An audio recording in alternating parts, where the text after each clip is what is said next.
Well, President Biden visiting Vietnam yesterday after attending the G20 summit in India. The president saying the U.S. outreach to Vietnam is about providing global stability, not about containing China. Watch this. What this trip was about. It was less about containing China. I don't want to contain China. I just want to make sure we have a relationship with China that is on the up and up, squared away, and closer with the United States.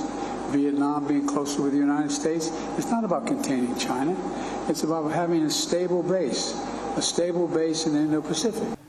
Joining me now is Gatestone Institute Senior Fellow and author of The Coming Collapse of China and his new book, China is Going to War, Gordon Chang. Gordon, good morning and congratulations on the new book. I just want to get really your initial thoughts on how you think President Biden did on the global stage at the G20, especially in the absence of Xi Jinping, who decided not to attend. I think President Biden and the United States had a good 3 or 4 days, both in New Delhi at the G20 and also at Hanoi. And that was important for the United States to do. But it comes in the backdrop of 2.5 years of atrocious diplomacy with the catastrophic withdrawal in Afghanistan, which led to Putin's invasion of Ukraine and the failure of the United States to deal effectively with Russia after the invasion. The important thing here is that President Biden needs to have an honest conversation with the American people. Last month at that Democratic Party fundraiser in Utah, he called China a ticking time bomb and said, bad people do bad things. Well, yes, he was right about that, but he has an obligation to talk to more than just Democrats in Utah. He has an obligation, a constitutional obligation, to talk to the American people about the danger that China poses to the U.S. Biden has failed to do that. He failed to do that in New Delhi. He failed to do that in Hanoi.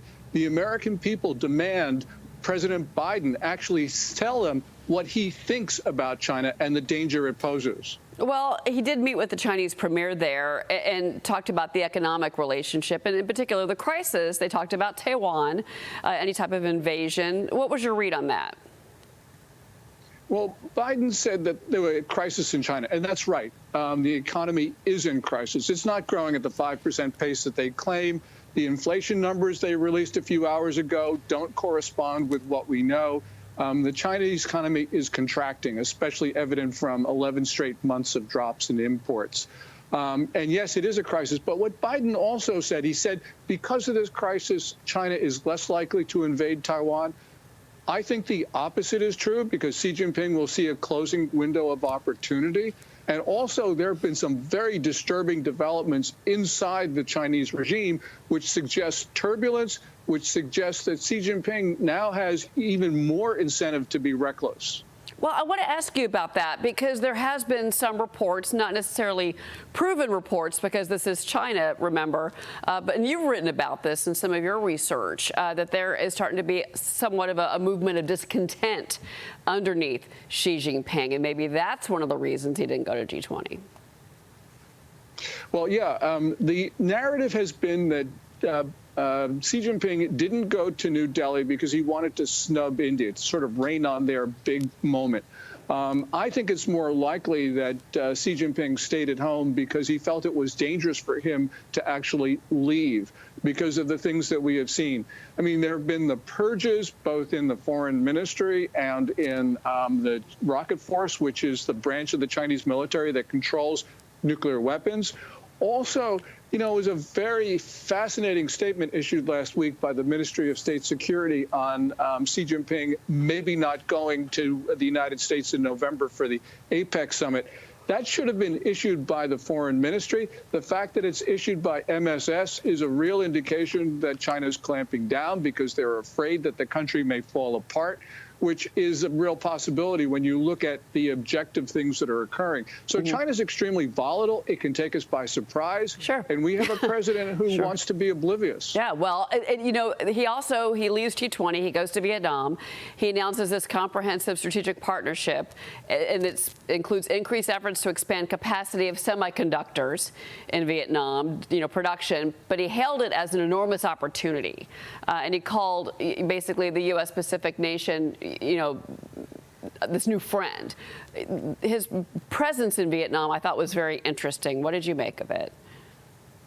Well, that's a good thing, because what he's doing is he's rallying the region. I mean, Vietnam for decades has been really wary about irritating China. And so they have tried to sort of steer this middle path between Beijing and Washington. Now it's clear that Hanoi is really, really afraid of what's going on in China. So they have moved much closer to the U.S. This is very good diplomacy on the part of the Biden administration. We see this mirrored with, for instance, the Camp David meeting of Japan and South Korea, where you had South Korea, which, although nominally a U.S. treaty ally, during the previous president was much closer to Beijing and Pyongyang than it was to us. So we are seeing the region really concerned about the troubling developments in Beijing. Well, before you go, the economic partnership with Vietnam. I think the other side of this is that more and more American companies are trying to move production to Vietnam and to other parts of the region. And I wonder if that's part of the backdrop of why he decided to stop there and not come home for the 9/11 ceremonies today, sir. What do you say? Yeah, I think that that's absolutely right. We had a prominent European business figure in China just a couple days ago saying that China is closing up. It's on an unchangeable path. Xi Jinping, he didn't say this, but effectively he was giving the message that Xi Jinping was closing China up for good. And so even a figure who is normally very cautious about his comments about China is really signaling to the business community there that they've got to get out of the country. And Vietnam is one of the places where businesses will migrate to if they want to stay in Asia. We're seeing a boom in Mexico because of this. And this is going to be just changing supply chains because China's falling apart. All right. Well, Gordon Chang, we certainly appreciate you being here. And again, we look forward to getting into the new book with you and all of the research that you have done